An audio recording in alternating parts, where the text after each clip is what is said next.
नमस्कार दोस्तों, यदि आप क्लास 12th में पढ़ाई कर रहे हैं और 2027 में अब बोर्ड एग्ज़ाम देंगे, अभी तक आपने इकोनॉमिक्स में कुछ भी नहीं पढ़ा है तो टेंशन मत लो। मैं आपको पढ़ाऊंगा, मैं आपको तैयारी करवाऊंगा पूरा, ठीक ना। कोई दिक्कत नहीं है, ध्यान से बस आपको पढ़ना है। 10 से 15 मिनट समय दे दीजिए, मैं इकोनॉमिक्स का पूरा तैयारी करवा दूंगा। मैं गारंटी लेता हूं 100%। बस 10 से 15 मिनट समय दीजिए। पहला प्रश्न कह रहा है कि एकल वस्तु के मामले में उपभोक्ता संतुलन तब प्राप्त होता है जब MUX बराबर PX हो, ठीक ना। डी राइट आंसर हो जाएगा। मेरे साथ सभी प्रश्न को रटते चलिएगा। बिल्कुल वायरल प्रश्न मैं आपको करवा रहा हूं और फुल तैयारी करवा रहा हूं ताकि आगे आपको दिक्कत ना हो, ठीक ना। दूसरा प्रश्न देखिए, दूसरा कह रहा है कि निम्नलिखित में से किसके परिवर्तन से मांग में परिवर्तन नहीं होता है। तो याद रखिएगा, इनमें से कोई नहीं होगा। ऑप्शन डी राइट आंसर हो जाएगा। याद कर लीजिएगा, एक एक प्रश्न आपके लिए इंपॉर्टेंट है। तीसरा प्रश्न देखिए, तीसरा कह रहा है कि कुल स्थिर लागत वक्र का आकार है। तो राइट आंसर आपका हो जाएगा डी नंबर कि एक्स अक्ष के समांतर क्षैतिज सीधी रेखा। डी करेक्ट आंसर हो जाएगा। चलिए अगला प्रश्न देखिए, 4 नंबर प्रश्न क्या कह रहा है, कौन से दो वक्र MC वक्र द्वारा उसके न्यूनतम बिंदु पर एक दूसरे को काटते हैं। तो याद रखिएगा AC और ABC। ए राइट आंसर हो जाएगा। एक एक प्रश्न आपको रटते चलना है, बिल्कुल वायरल सब प्रश्न मैं आपको करवा रहा हूँ, ठीक ना। 5 नंबर प्रश्न देखिए, 5 नंबर कह रहा है कि किसने राष्ट्रीय आय का लेखांकन का पहला प्रयास किया। तो याद रखिएगा ग्रेगरी किंग हो जाएगा। डी राइट आंसर हो जाएगा। चलिए नेक्स्ट प्रश्न देखिए, 6 नंबर प्रश्न क्या कह रहा है कि किसी देश की आर्थिक समृद्धि का सबसे उपयुक्त मापदंड क्या है। किसी देश की आर्थिक समृद्धि का सबसे उपयुक्त मापदंड क्या है। तो याद रखिएगा सकल घरेलू उत्पाद हो जाएगा। ए राइट आंसर हो जाएगा। पूरा मैं इकोनॉमिक्स का आपको तैयारी करवाऊंगा, बस मेरे साथ एक एक प्रश्न को रटते चलिएगा। और इसका PDF भी हम आपको दे देंगे बिल्कुल फ्री में। डाउनलोड करने के लिए हम आपको आगे बता देंगे, ठीक ना।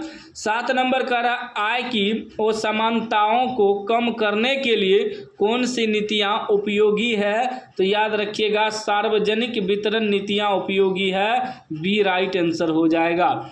चलिए नेक्स्ट प्रश्न देखिए, 8 नंबर प्रश्न कह रहा है कि प्रतिष्ठित रोजगार सिद्धांत के बारे में निम्नलिखित में कौन सा कथन सही है। तो याद रखिएगा कौन सा कथन सही है। तो याद कर लेना है आपको, डी ऑप्शन सही होगा। इनमें से कोई नहीं, ऑप्शन ही नहीं दिया है, ठीक ना, डी में। चलिए अगला प्रश्न देखिए, 9 नंबर कह रहा है कि एकाधिकारिक प्रतियोगिता में विभेदीकृत उत्पादन बेचने वाली कुछ फर्म होती है। ए राइट आंसर हो जाएगा 9 का। उसके बाद देखिए 10 नंबर प्रश्न कह रहा है केंद्र सरकार द्वारा प्रदत्त ऋणों की वसूली क्या है। तो याद रखिएगा पूंजीगत प्राप्तियां। बी राइट आंसर हो जाएगा। चलिए नेक्स्ट प्रश्न देखिए, 11 नंबर प्रश्न कह रहा है कि समष्टि स्तर पर निर्णय कौन लेता है। समष्टि स्तर पर निर्णय कौन लेता है। तो राज्य लेता है। सी राइट आंसर हो जाएगा। अगला प्रश्न देखिए, 12 नंबर कह रहा है चक्रीय प्रभाव के निम्न में से कौन सा प्रकार है। तो याद रखिएगा ए और बी दोनों हो जाएगा, यानी कि वास्तविक प्रभाव और मौद्रिक प्रभाव दोनों हो जाएगा। सी राइट आंसर हो जाएगा। चलिए अगला प्रश्न देखिए, 13 नंबर कह रहा है एक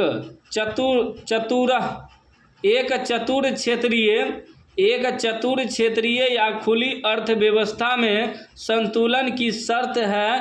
तो इसका राइट आंसर आपका हो जाएगा इनमें से सभी हो जाएगा, यानी ABC ऑप्शन सभी हो जाएगा। जो कि पहला ऑप्शन कह रहा है कि बचत प्लस कर प्लस आयत बराबर निवेश प्लस सरकारी व्यय प्लस निर्यात। उसके बाद बी ऑप्शन है कुल रिसाव बराबर कुल अंत क्षेपण उसके बाद सी ऑप्शन है समग्र उत्पादन बराबर समग्र व्यय, तो तीनों हो जाएगा इनमें से सभी। 14 नंबर प्रश्न देखिए क्या कह रहा है। 14 नंबर प्रश्न कह रहा है कि निम्न में से किसके अनुसार किसी वस्तु की कीमत मांग एवं पूर्ति की दोनों शक्तियों के द्वारा निर्धारित होती है, तो याद रखिएगा मार्शल बी राइट आंसर हो जाएगा। चलिए अगला प्रश्न देखिए, अभी तक आपने चैनल को सब्सक्राइब नहीं किया है तो चैनल को सब्सक्राइब कर लीजिएगा। 15 नंबर प्रश्न कह रहा है कि अतिरेक मांग उत्पन्न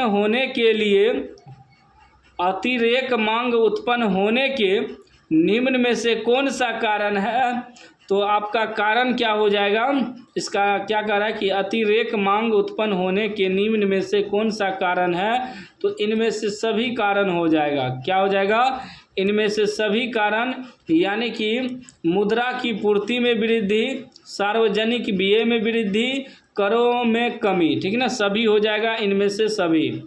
उसके बाद देखिए 16 नंबर प्रश्न, 16 नंबर कह रहा है कि अक्षरों के केंद्र से निकलने वाली सीधी पूर्ति रेखा की लोच, इसका राइट आंसर आपका हो जाएगा इकाई के बराबर होती है, सी राइट आंसर हो जाएगा, ठीक ना। अगला प्रश्न देखिए 17 नंबर, 17 कह रहा है कि समष्टि अर्थशास्त्र के क्षेत्र में निम्नलिखित में कौन सा अध्ययन विषय सम्मिलित है, तो राइट आंसर हो जाएगा उपयुक्त सभी, यानी कि आय एवं रोजगार सिद्धांत, सामान्य कीमत स्तर पर मुद्रास्फीति का सिद्धांत, व्यापार चक्रों का सिद्धांत, सभी हो जाएगा ए बी सी तीनों। 18 नंबर प्रश्न कह रहा है कि निम्नलिखित में से कौन सा स्टॉक है, निम्नलिखित में से कौन सा स्टॉक है, तो स्टॉक आपका हो जाएगा संपत्ति, ठीक ना, ए राइट आंसर हो जाएगा। अगला प्रश्न देखिए 19 नंबर, 19 कह रहा है कि इन्हीं 2 वर्षों के बीच यदि सभी वस्तुओं और सेवाओं की कीमतें दोगुनी हो जाती है जबकि उत्पादन स्थिर हो तो वास्तविक आय में क्या परिवर्तन होगा, तो याद रखिएगा आधा हो जाएगा, बी राइट आंसर हो जाएगा।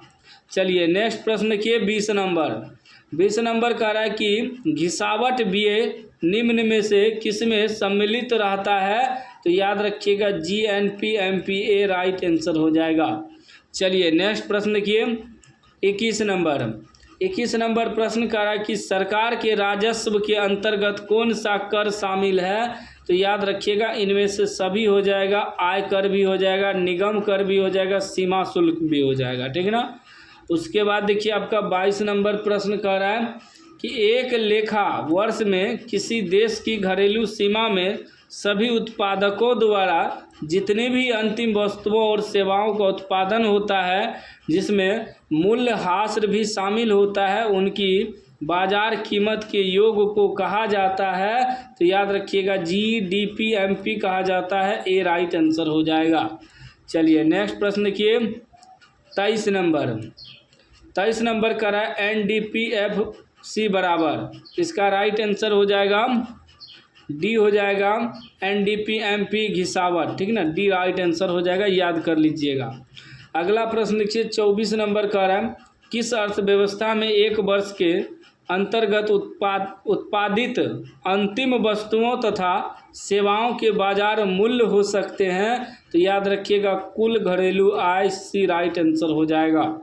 चलिए नेक्स्ट प्रश्न देखिए 25 नंबर, 25 नंबर का है सकल राष्ट्रीय उत्पाद की गणना में निम्नलिखित में किसे सम्मिलित नहीं किया जाता है, तो इसका राइट आंसर आपका हो जाएगा ए और बी दोनों, यानी कि सी राइट आंसर हो जाएगा।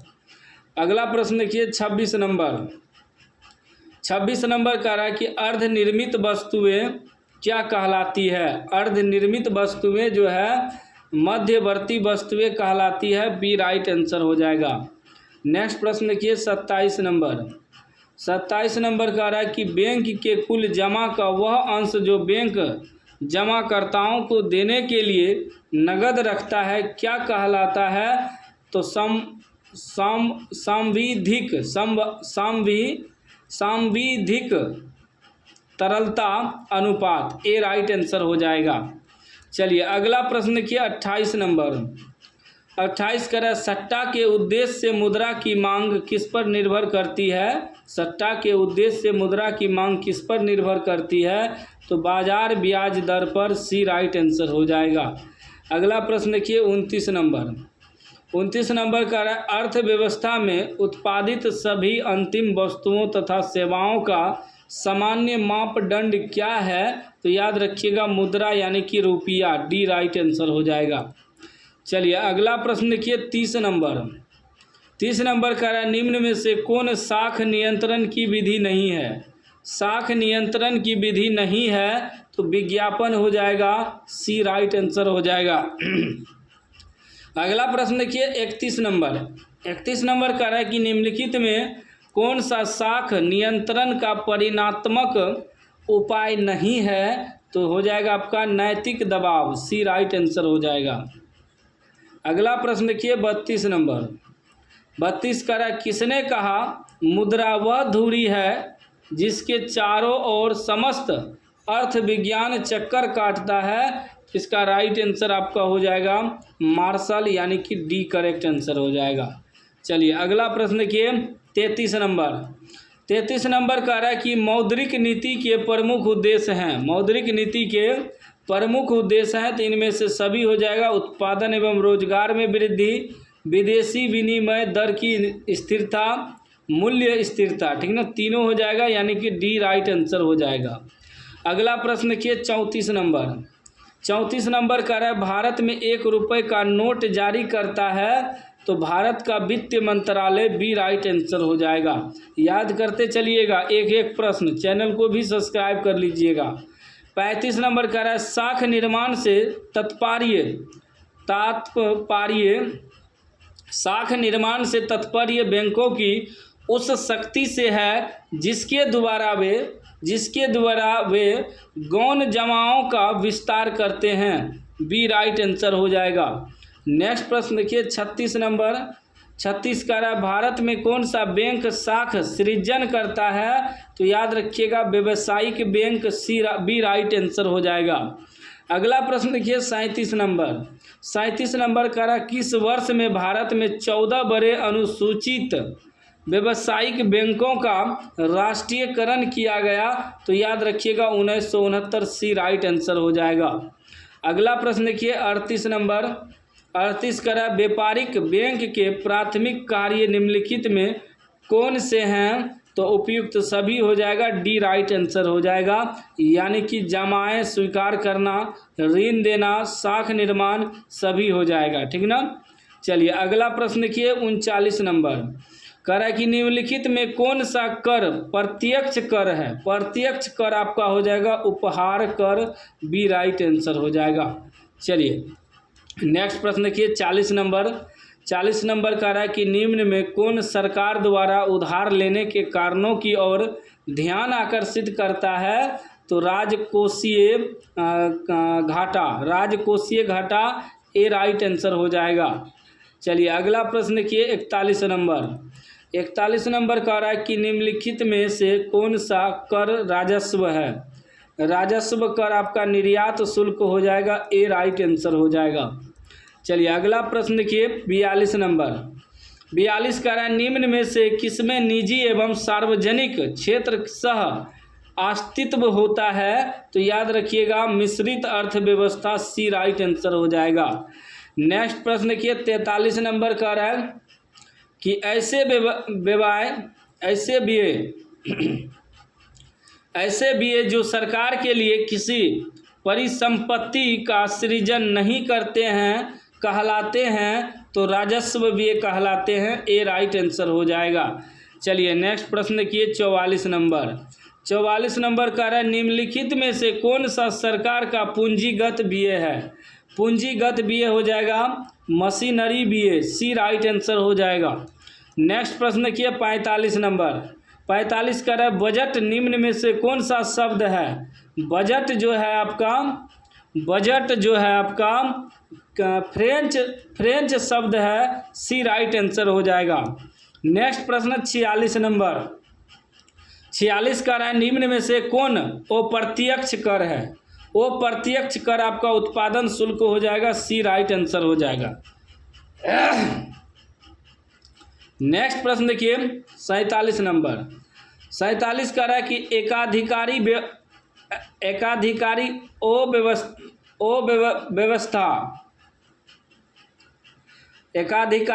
व्यवस्था में किसकी वस्तु का उत्पादन होता है? तो सिर्फ एक का उत्पादन होता है, सी राइट आंसर हो जाएगा। उसके बाद देखिए 48 नंबर कह रहा है विदेशी विनिमय की मांग के प्रमुख स्रोत हैं, तो प्रमुख स्रोत इनमें से सभी हो जाएगा। विदेश में निवेश, विदेशी वस्तुओं का आयात और पर्यटन, सभी हो जाएगा, डी राइट आंसर हो जाएगा। चलिए अगला प्रश्न देखिए 49 नंबर कह रहा है व्यापारिक बैंक के गौण कार्य के अंतर्गत निम्नलिखित में किसे शामिल किया जाता है? तो सामाजिक कार्य को, सी राइट आंसर हो जाएगा। चलिए अगला प्रश्न देखिए 50 नंबर। 50 कह रहा है सेंट्रल बैंक ऑफ इंडिया क्या है? सेंट्रल बैंक ऑफ इंडिया व्यापारिक बैंक है, ए राइट आंसर हो जाएगा। चलिए अगला प्रश्न देखिए 51 नंबर। 51 नंबर प्रश्न कह रहा है कि व्यावसायिक बैंक इनमें से सभी हो जाएगा। जमा स्वीकार करते हैं, ऋण प्रदान करते हैं, लॉकर आदि की सुविधा देते हैं, तो इनमें से सभी हो जाएगा। 52 नंबर प्रश्न कह रहा है केंद्रीय बैंक शाख नियंत्रण करती है, तो खुले बाजार प्रक्रिया के जरिए, बी राइट आंसर हो जाएगा। चलिए नेक्स्ट प्रश्न देखिए 53 नंबर। 53 नंबर कह रहा है कि वैधानिकता के आधार पर मुद्रा को कितने भागों में बांटा जाता है? तो याद रखिएगा 2 भागों में, बी राइट आंसर हो जाएगा। चलिए नेक्स्ट प्रश्न देखिए 54 नंबर। 54 नंबर कह रहा है कि the general theory of employment interest and money पुस्तक किसने लिखी? तो याद रखिएगा जे.एम. केन्स ने लिखा, सी राइट आंसर हो जाएगा। 55 नंबर प्रश्न कह रहा है राष्ट्रीय आय की गणना में निम्न में से किससे बचना चाहिए? तो याद रखिएगा दोहरी गणना से बचना चाहिए, सी राइट आंसर हो जाएगा। अगला प्रश्न देखिए 56 नंबर। 56 नंबर कह रहा है बाजार का नियम प्रस्तुत किया, तो याद रखिएगा जे.बी. से ने, ठीक ना, बी राइट आंसर हो जाएगा। उसके बाद देखिए 57 नंबर प्रश्न। 57 कह रहा है व्यापार शेष के अंतर्गत निम्न में से कौन सी मंदे सम्मिलित होती है? तो याद रखिएगा दृश्य मंदे, बी राइट आंसर हो जाएगा। नेक्स्ट प्रश्न 58 नंबर। 58 कह रहा है पूंजी खाते के अंतर्गत निम्नलिखित में किसे शामिल किया जाता है? तो याद रखिएगा उपयुक्त सभी होगा, सरकारी सौदे, निजी सौदे, विदेशी प्रत्यक्ष विनियोग, ठीक ना, सभी हो जाएगा, याद कर लीजिएगा। 59 नंबर कह रहा है भारत में बैंकिंग क्षेत्र सुधार किस वर्ष प्रारंभ हुआ? तो 1969 ईस्वी में, ए राइट आंसर हो जाएगा। अगला प्रश्न देखिए 60 नंबर कह रहा है निम्नांकित में से कौन वस्तु कर नहीं है? कौन वस्तु कर नहीं है? तो आयकर जो है वस्तु कर नहीं है, डी राइट आंसर हो जाएगा। उसके बाद देखिए 61 नंबर प्रश्न। 61 नंबर प्रश्न कह रहा है भुगतान संतुलन का घाटा किसके द्वारा ठीक किया जा सकता है? तो इनमें से सभी द्वारा, आयात प्रतिस्थापन, निर्यात संवर्धन और उत्पादन वृद्धि, सभी हो जाएगा, डी राइट आंसर हो जाएगा। अगला प्रश्न देखिए 62 नंबर।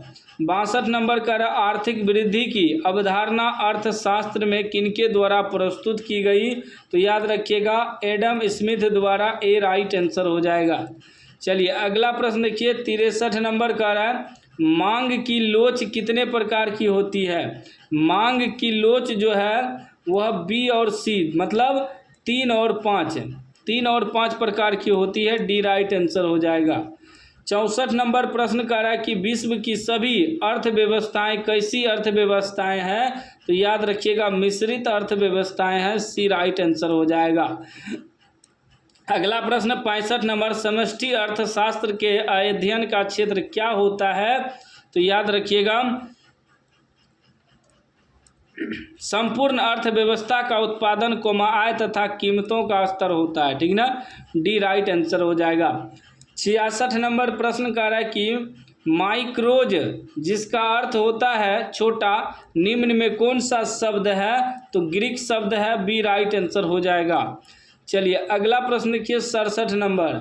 67 कह रहा है बीएसटी अर्थशास्त्र अध्ययन करता है, क्या करता है, तो व्यक्तिगत इकाई का, ए राइट आंसर हो जाएगा। उसके बाद देखिए 68 नंबर प्रश्न कर रहा है बीएसटी अर्थशास्त्र अध्ययन है, तो याद रखिएगा एक विशिष्ट फर्म का अध्ययन है, सी राइट आंसर हो जाएगा। अगला प्रश्न देखिए 69 नंबर का है उपभोक्ता व्यवहार का अध्ययन किया जाता है, तो सूक्ष्म अर्थशास्त्र में, ए राइट आंसर हो जाएगा। चलिए अगला प्रश्न देखिए 70 नंबर। 70 का है किस अर्थव्यवस्था में कीमत यंत्र के आधार पर निर्णय लिए जाते हैं, तो याद रखिएगा पूंजीवादी, बी राइट आंसर हो जाएगा। चलिए नेक्स्ट प्रश्न देखिए 71 नंबर। 71 का है मांग वक्र में किसी वस्तु के लिए उपभोक्ता की मांग फलन है, तो याद रखिएगा इनमें से सभी हो जाएगा, अपने मूल्य का, अपने वस्तु के मूल्य का और मौसम का, डी राइट आंसर हो जाएगा। उसके बाद देखिए 72 नंबर प्रश्न का है यदि सीमांत उपभोग प्रवृत्ति MPC 0.7 हो तो सीमांत बचत प्रवृत्ति MPS क्या होगी, तो याद रखिएगा 0.3 हो जाएगा, सी राइट आंसर हो जाएगा। नेक्स्ट प्रश्न देखिए 73 नंबर का है यदि 0 छोटा हो सी से और 1 जो है सी से बड़ा हो तो 1/1 माइनस सी गुणक का न्यूनतम मान क्या होगा, तो न्यूनतम मान इकाई से अधिक होगा, सी राइट आंसर हो जाएगा। अगला प्रश्न देखिए 74 नंबर का है यदि कुल लागत TC, कुल परिवर्ती लागत VC तथा कुल स्थिर लागत FC हो तो कौन समीकरण सही है, तो पहला समीकरण सही है, TC बराबर VC प्लस FC। उसके बाद देखिए 75 नंबर। 75 का है वस्तु एक का मूल्य घटने पर बजट रेखा की प्रवणता ढाल घट जाती है, बी राइट आंसर हो जाएगा, घट जाती है। उसके बाद देखिए 76 नंबर प्रश्न। 76 का है कि तटस्थ वक्र का झुकाव होता है, तो बाएं से दाएं, ए राइट आंसर हो जाएगा। नेक्स्ट प्रश्न देखिए 77 नंबर। 77 का है तटस्थ वक्र विश्लेषण किस अवधारणा पर आधारित है, तो क्रमागत माप पर आधारित है, बी राइट आंसर हो जाएगा। अगला प्रश्न देखिए 78 नंबर का है किसी सामान्य वस्तु के मांग वक्र की ढाल होती है, तो ऋणात्मक होती है, ए राइट आंसर हो जाएगा। चलिए अगला प्रश्न देखिए 79 नंबर का है मांग की लोच की माप निम्न में से किस विधि से की जाती है, तो याद रखिएगा इनमें से सभी हो जाएगा, कुल व्यय नीति, प्रतिशत या अनुपातिक रीति, बिंदु रीति, ठीक ना, इनमें से सभी हो जाएगा। 80 नंबर प्रश्न कह रहा है कि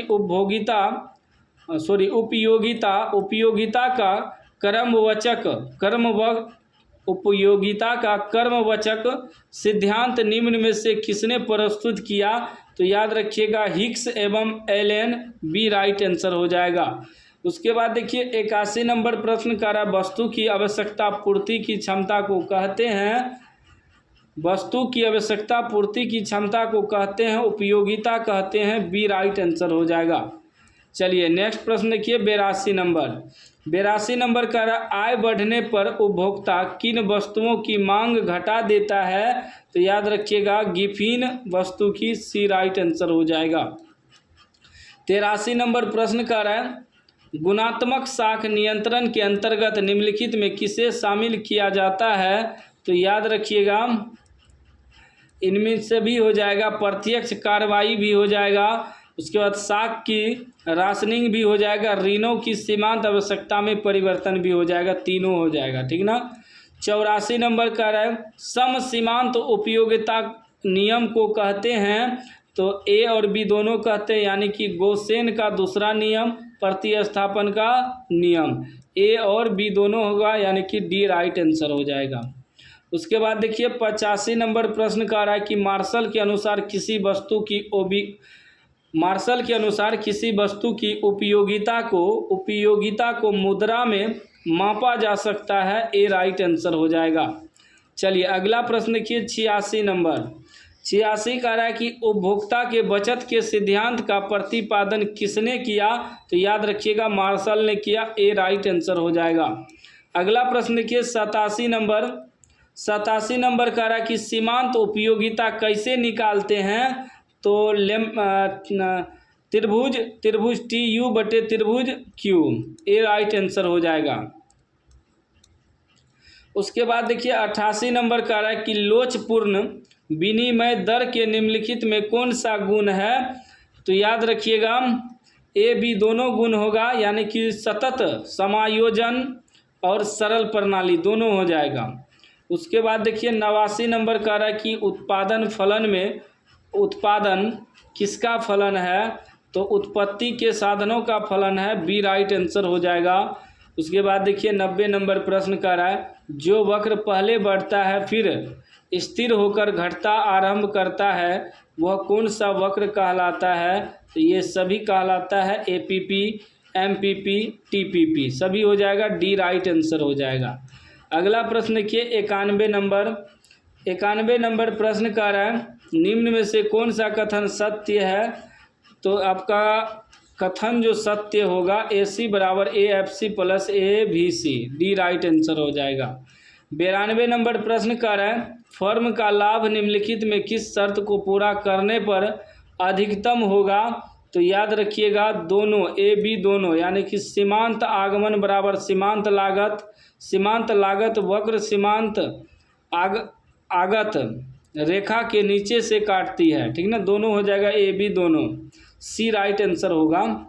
93 नंबर कह रहा है कि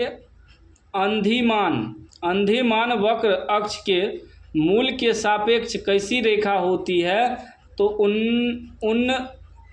उनतोदर, ए राइट आंसर हो जाएगा। उसके बाद देखिए 94 नंबर प्रश्न किस बाजार में उत्पन्न अधिक होता है और मूल्य कम होता है, तो पूर्ण प्रतियोगिता में, सी राइट आंसर हो जाएगा। 95 नंबर प्रश्न कह रहा है कि एकाधिकृत प्रतियोगिता की धारणा को दिया क्या, श्रीमती रॉबिन्सन ने दिया, बी राइट आंसर हो जाएगा। 96 नंबर प्रश्न कह रहा है कि किस बाजार में औसत आय सीमांत आय के बराबर होती है, तो पूर्ण प्रतियोगिता, ए राइट आंसर हो जाएगा। 97 नंबर प्रश्न कह रहा है संतुलन कीमत के निर्धारक घटक निम्नलिखित में कौन से हैं, तो ए बी दोनों होगा, वस्तु की मांग वस्तु की पूर्ति। उसके बाद देखिए 98 नंबर प्रश्न एकाधिकार फर्म के संतुलन की शर्त नहीं है, औसत आय बराबर सीमांत लागत, ए राइट आंसर हो जाएगा। उसके बाद देखिए 99 नंबर प्रश्न कह रहा है पूर्ति के नियम को निम्नलिखित में कौन सा फलन प्रदर्शित करता है, तो S बराबर FP, ठीक ना। उसके बाद लास्ट 100 नंबर प्रश्न कह रहा है कि एकाधिकारी प्रतियोगिता की निम्नलिखित में कौन सी विशेषता है, तो उपयुक्त सभी हो जाएगा, विभेदीकृत उत्पादन, विक्रय लागतें, बाजार का अपूर्ण ज्ञान, तो सभी हो जाएगा। तो हमने आपको इकोनॉमिक्स का 100 में 100 ऑब्जेक्टिव बता दिया है।